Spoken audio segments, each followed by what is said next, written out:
is a family. It's a team. It is a collection of individuals that have decided to come together for a common goal. But how do we build that? How do we make it bigger? How do we make it better? How do we bring more people into the fold? And how do we grow?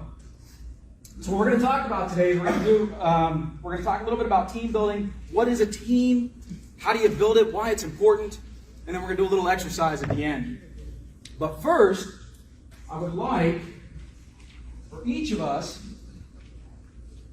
to do a little icebreaker. If you look around the room, we've got two people sitting at this table over here. We've got my wife sitting by herself over here. We have two people at this table over here. We have a few tables with multiple people at them, which is great. But we're not from Cape Girardeau County. We're not from Jeff City. We're not from all these other places. We're from We the People. We are from a collective group. We are from a organization that has decided to come together to advance a common goal. And we need to get to know each other. We need to know who it is that we're fighting beside. I really love the analogy of the foxhole. What you may not realize is usually a foxhole that has two people in it. Because you need that battle buddy. And I'm sure that's exactly what the definition said. But you have to have that battle buddy. You have to have that person that stands next to you so that you can get some sleep. And that they can take up the fight while you're recharging, and then vice versa. But how do we do that? How do we build that battle buddy team? How do we build that group? Not a group. How do we build that team and get those teams to work together? We're going to talk a little bit about that today. But first, what I would like everybody to do is go ahead and stand up. Everybody stand up. For all you introverts, sorry. But now you need to find somebody from a different table. Somebody that you have never met before. Somebody that you have never had the opportunity to shake hands with, to look in the eye and say, hey, we're on the same team. Find that individual and talk to them. Introduce yourself. Let them know your name, where you're from, a little bit about yourself. Why you're a part of We the People. What brought you together. Okay? So branch out. Go ahead. Mingle. Take about 5 minutes or so. Introduce yourself to somebody that you haven't met before. So the point behind this exercise isn't just to get everybody up and moving around, but it's also to help everybody understand that we're not alone. That is the key behind a team, are those shared experiences, those ideologies, those ideas, those connections that we make with each other because we have shared experiences. So as we go through this morning, we're going to talk a little bit about the difference between a team and a group and how do we build those shared experiences. So what is a team? Anybody give me a definition of a team? Aside from what's written on the screen. People who work together. People working together? Okay. For a common goal. So, we put those two together and we have the definition of a team. People working together or coming together to share a common goal. Okay? So, as we go through this, and you have a couple examples up here, could you imagine if Patrick Mahomes was out there by himself on the football field? Or even if he was with 10 other people, but everybody was doing their own thing. Could you imagine how difficult it would be for him? Maybe not him. But could you imagine how difficult it would be to score a touchdown? To win the game? That's what we want to be able to do with We the People. Is to bring those teams together so that we can score those touchdowns. So we can win those Stanley Cups. So we can win that World Series. Because at the end of the day, those trophies that those men win are not nearly as important as the trophy that we're looking for. Our individual liberties, our individual freedoms, our ability to achieve that American dream, right? Life, liberty, and the pursuit of happiness. On our own terms. So, as we come together, when we come together as a team, we're looking to find a group of like-minded individuals that are working together towards a common goal. And that's what we have here today. And as we go through these conference today and tomorrow, meet up with those people that you introduced yourself to today. Hang out with them. Get to know them. Because when they go back to their locations and they say, I feel like I'm alone. I feel like I can't do what I need to do. They can reach out to you, or you can reach out to them and re-steal that resolve. Because that's what teams do. Okay? So there is a difference. There's a significant difference between a team and a group. I could look out here and say, hey, we have a group. Yeah, we have a group. We have a decent-sized group. But this decent-sized group is more than just a group, because groups don't care about each other. Groups are a collection of individuals that are looking for a personal objective. Now, you may have 3 or 4 people in that group that are working together to do something. Okay? But contrast that with what a team does. A team, as you can see here, no one person on a team is more important than another. Now, that's a concept that a lot of people can't quite conceptualize. Well, I'm in charge. I'm the most important. No, you're really not. You're really not. And as a former company commander, this was something that I used to explain to my lieutenants. Just because you are an officer doesn't mean that you're more important than that private that's doing the job that you told him to do. You just have a different level of responsibility, a different role to play within that entire team. No one person is more important than the next. Okay? We also, each role within that team is critical. And again, when after I got out of the military, I went to work for industry as a plant manager and a director of operations. One of the things that I talked to my managers about was I would ask them that question: who's the most important person in your department? Well, I am. Okay, so when was the last time that you swept up a pile that was going to cause a slip or trip hazard that would have brought, disciplinary action on you for not doing your job? Well, my janitor did that, or whatever. Well, so he was more important than you at that particular point in time, wasn't he? Okay? And each role is critical. Every person in that team has to do their job. Otherwise, that team can't function. And then also, like we talked about a minute ago, you have a built-in support network. When you feel like you're standing alone, and that is exactly, I believe, Valerie said it, maybe?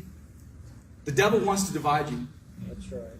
Evil is always working to put that wedge between you and other like-minded individuals.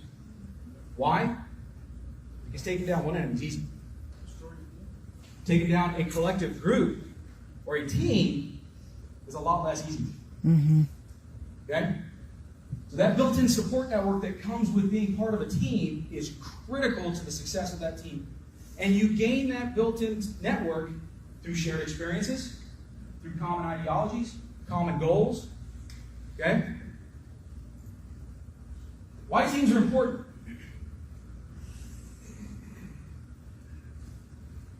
I'm going to get on a soapbox for a second. I challenge each and every person in here to strike the word diversity from your lexicon. Don't even acknowledge that it exists. What is the root word in diversity? Divide. It is physically impossible, physically, morally, emotionally, ethically impossible to bring something together by dividing. You can't. Unity, on the other hand, provides strength. When you unify something, when you bring people together in a common cause, you have just taken that one individual, there's 2, 3 individuals, and made them into one strong team. Through shared experiences, this conference today is an experience that we're all going to be able to look back on and say, I was there when. Okay? We're going to be able to look back and say, hey, do you remember that breakout session we went to and they talked about this? And you may not have spoken to that individual in 6 months, but they're going to be able to recall that same breakout session, and now you have a common point to start from. Shared experiences, shared vision. Each one of us in here came together because we saw what was happening to this country. Each one of us in here came together because we recognized that this country is on a trajectory to become the next Venezuela, to become the next Rhodesia, to become any one of these other, as Reagan said it, countries on the trash heap of totalitarianism. Why? Because we weren't unified.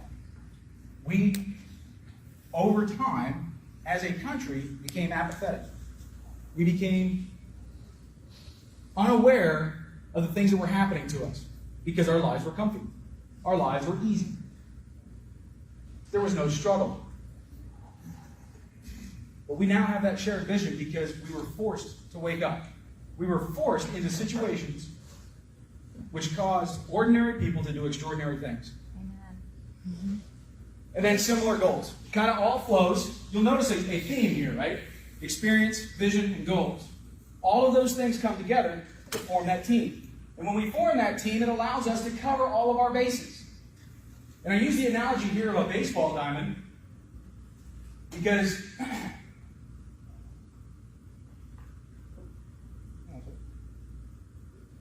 pocket got deeper than I thought it did. No, this was in the wrong pocket.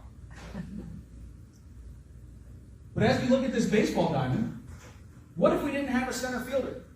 Who's going to back up the shortstop? Or who's going to back up second base? Right? As we're looking at that baseball diamond.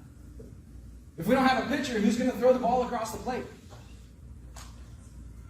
We have to cover all of those tasks that are associated with that team's responsibilities. And as a group of individuals, or as a group, we're not going to be able to cover those tasks because somebody's going to say, oh, somebody else will take care of it. How many times have you heard that? Somebody else will do it. When you don't have a structured team, when you don't have that group that has come together cohesively, that's what you wind up with. Each one of these individuals on this field has a set of complementary abilities. Your center fielder better be the fastest guy on that field. Because look at how much space he's got to cover, right? But this guy's got to be pretty quick too, and so does this guy. Because they've got a lot of real estate to cover. Have you ever seen a center fielder catch a ball by himself? You do, occasionally. But there's usually either a left fielder or a right fielder out there waiting to help him out if he needs to. So these guys are fast. They have complementary skills. Your shortstop here has to be able to play third base. He has to be able to play second base. He has to be able to run forward and assist on the bunt. Okay? Your pitcher, not only does he just throw the ball, he doesn't just throw the ball and just turn around and walk off the field, right, waiting for everybody else to finish the game. No. He becomes a defensive player as well. So each one of these individuals has a set of responsibilities on that field, but yet their skills are complementary to everybody else's. And that's what a team allows us to do. To provide those complementary abilities. And then we have our specific skill sets, those things that we are individually good at, and those things that we bring to the team. Anybody ever seen a Formula One pit crew? Anybody here watch NASCAR? A couple of you? How long does it take for a NASCAR pit crew to change tires and refuel? A good crew can do it in 16 to 17 seconds. A bad crew, 20 to 30 seconds. Formula One, they have 2 seconds to get that car into the pit and out of the pit. Now, as we look at this, if we were to say this is a group of people getting ready to change tires, so one of the things that Formula One does, that NASCAR doesn't do is they're not allowed to refuel in the pit. Okay? So there's no refueling in this situation. But I'm going to play this video. And you're going to see each one of these individuals has a specific task that they have to accomplish.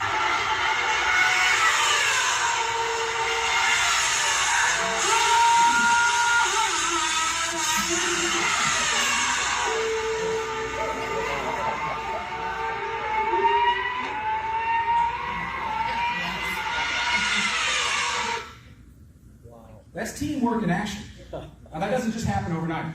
They didn't wake up one morning and go, hey, let's change the tire. But you'll notice, each one of these individuals has a different job. This guy, he's the impact wrench man. This guy's the tire taker offer guy. This is the tire putter honor guy. Right? You have four such teams, or 4 such crews at each wheel. Each wheel has a 3-man crew. You got this guy out here, he's the jack man, the front jack man. You got a rear jack man. There's another guy standing here off to the side whose sole responsibility is to adjust, actually there's 2 of them, one over here and one over here. But the sole responsibility is to adjust the wing on the front of the car if necessary. Is he doing anything here? Do you see anybody messing with the wings? No. Does that mean his job is less important than anybody else's? No. It just didn't have to be done right there. Then you got these 2 guys. They're not whispering sweet nothings into this driver's ear. I guarantee it. These 2 guys right here, their role, their whole purpose in life on this crew is to stabilize that car from falling off the two jacks. Because if you notice, there's only a jack in the front and a jack in the rear, so it could rock side by side, especially when they're pulling on those wheels. So these two guys, their role is simply just to hold the car up. Doesn't seem like much, right? This guy's lifting this heavy tire, this guy's lifting this heavy tire. Those impact wrenches put out 30,000 foot-pounds of torque. It's ridiculous. But what happens if Bob here decides not to show up to work that day? They jack this car up and all of a sudden it falls off the side, crushes this front left edge of the wing, damages the other parts of it. Each one of these individuals has a dedicated role on this vehicle, in this crew. Just like each individual at your separate organizations in each county should have a role. And if they can't accomplish that role, there should be somebody that can help them out. Because there's a whole other set of pit crew back here. If something happens to one of these guys, they jump in, they do the same job. Right? Those complementary skills. Okay, so how do we build that team? So we talked about what a team is and why it's important, but how do we do it? Anybody in here coach? Anybody coach baseball, softball, basketball, football? Yeah. Okay? When you sit down with that team, was the first thing that you did to look at them and say, this is what we're going to accomplish this year?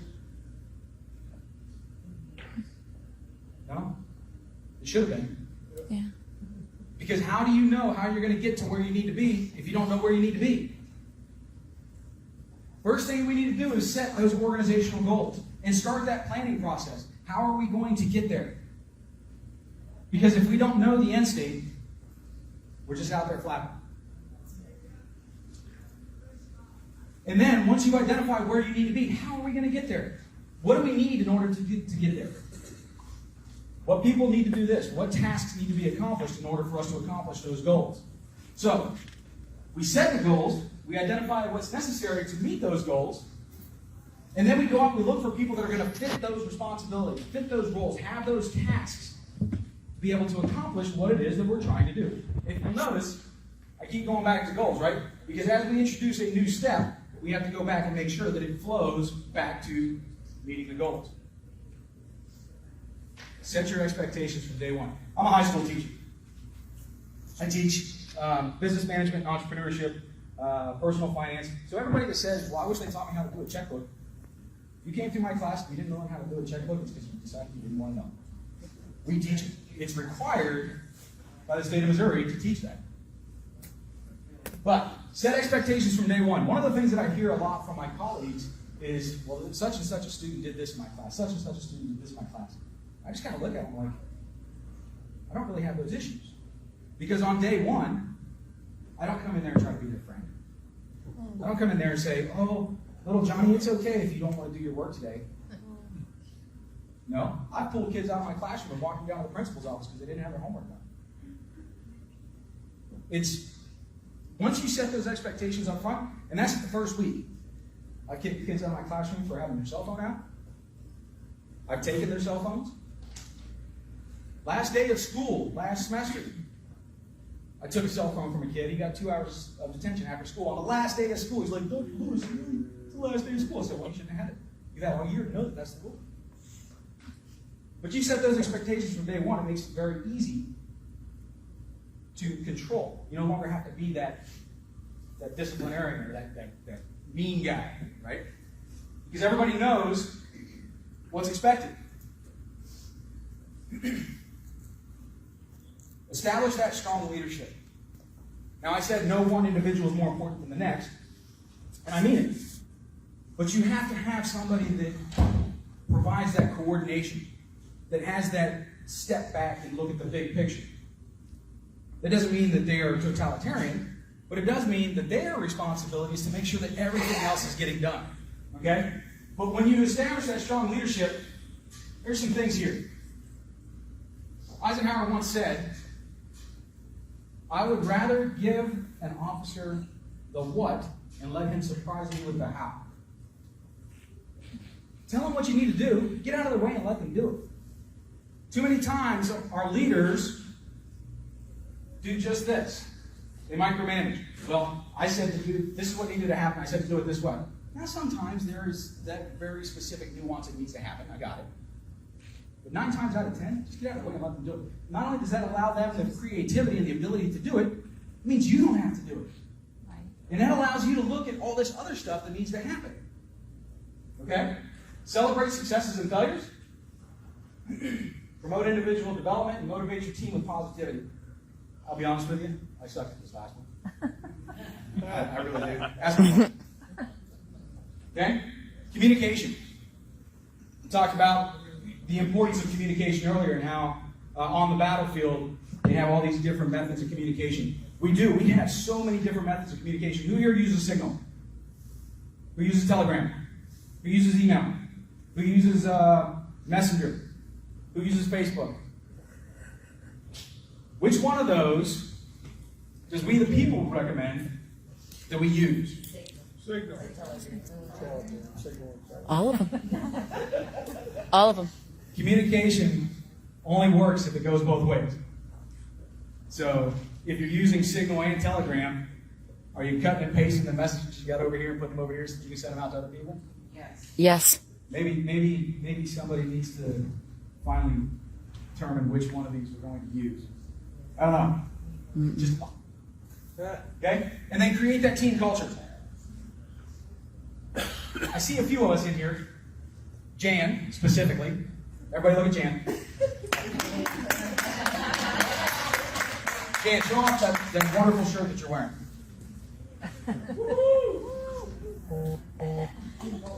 That's that first step in creating that team culture, giving ourselves an identity. Who are you? I'm with We the People. What's that? We are a grassroots, nonpartisan organization, blah, blah, blah. We create that team culture. Now, as part of that team culture, though, we are all responsible for each other. You've heard that adage, I'm not my brother's keeper? Who said that? Or am I my brother's keeper? Who said that? Cain. Cain Cain did. After he did what? murdered him. Yeah. Kind of, no. We are our brother's keeper. That's right. As members of this organization, we have a responsibility to each other to make sure that we are representing this organization to the best of our abilities.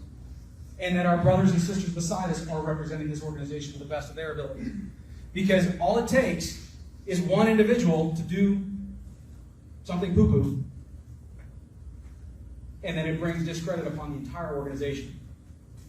So we have to be that guardian of our culture. How do we do that? Anybody in here ever watched the movie Remember the Titans? What's the premise behind that movie? Diversity. No diversity. What? What? No. The point behind that movie was unity. Was bringing that team together because it started out diverse. It started out with a bunch of individuals, right? Tennessee Williams High School, at the height of segregation, brought the black school and the white schools together, and put them all on the same football team. We're going to watch a couple clips here to kind of highlight how they went through and changed that culture, because that's critically important. It may not directly look like what we're doing.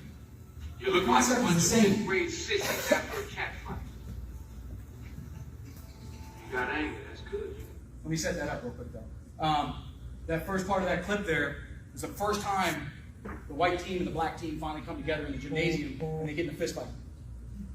Denzel Washington's character, Coach Boone, is the head coach that was brought in to build this team.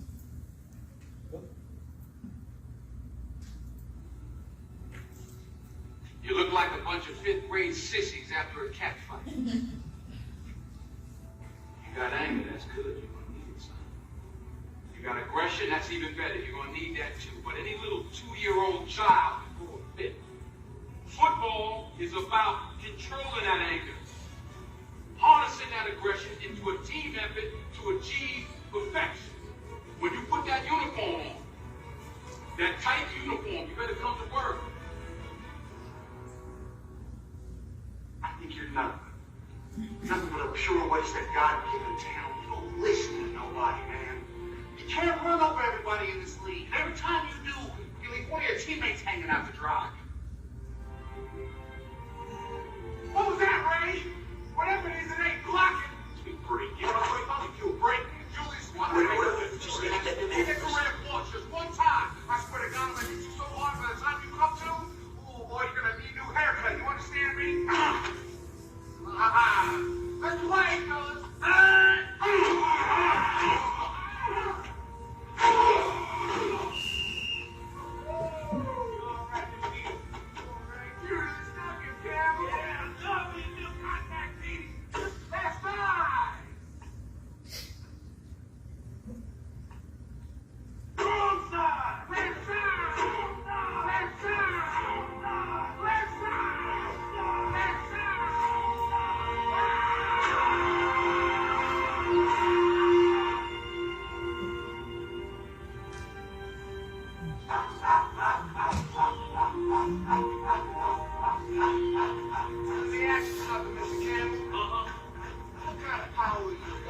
And that movie was based on a true story. Obviously, Hollywood takes a little bit of liberties with the details, but at the end of the day, what we see in that movie really happened. Imagine that. An all-white high school, an all-black high school merging together at the height of segregation, right at the cusp of the civil rights movement.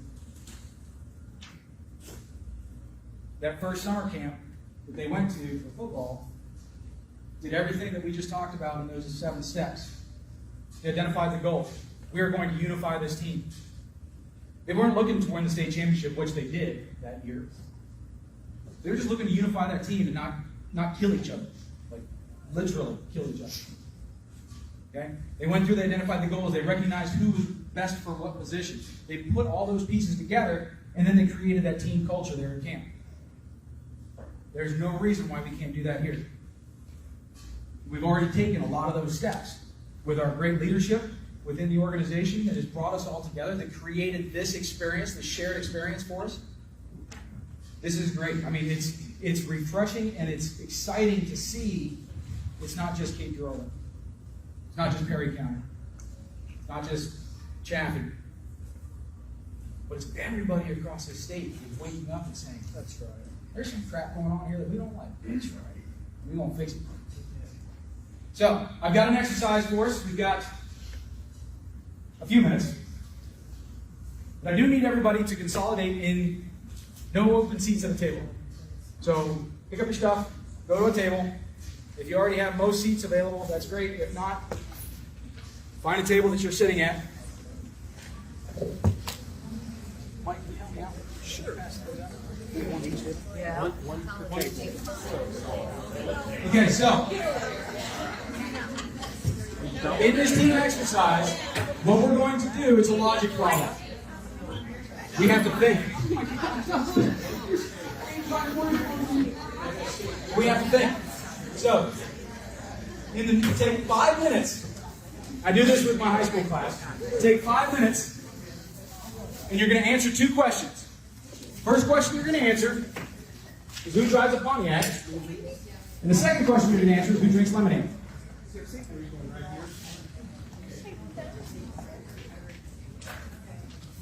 Okay? So on one side of that sheet, you have all the information you need. And on the back side of that sheet, you have a little chart that you can fill out. So it's going to require communication. So for those of you that are introverts and don't like to talk, sorry. For those of you that are extroverts and like to talk, make sure that you get everybody the chance to contribute. But take 5 minutes, and let's see how far we get. Let's see if anybody is able to complete this exercise with the team that you have there with your table. Go.